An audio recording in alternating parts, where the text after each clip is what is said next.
Well, we're gonna make another talk update at 8 a.m. PST because Fernand advisory just came in. Advisory 8 at 11 a.m.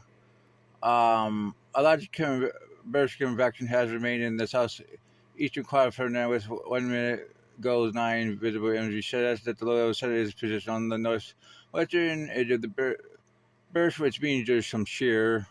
Maximum winds have increased to 50 knots based on scatter data.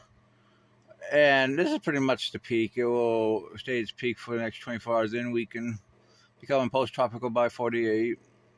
Yeah. Well, we can show you a picture of it. Well, now we're going to show you Juliet, which has strengthened a little bit. Um, they went with 40 knots, which is a little bit stronger. They will get up to 55 knots in 36 hours. Then start weakening, staying clearly out to sea.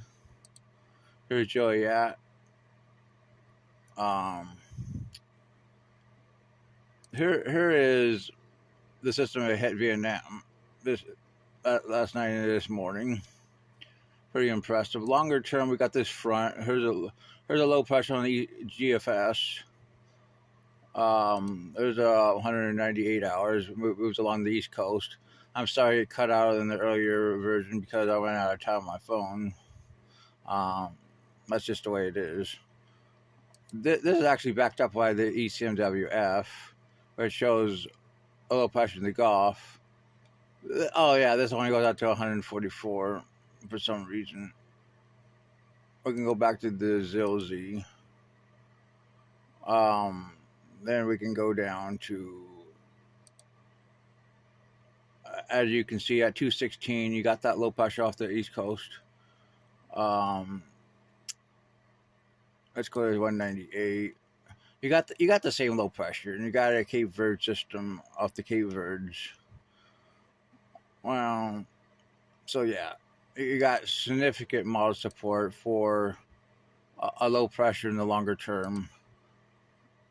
Even the CMC kind of shows something.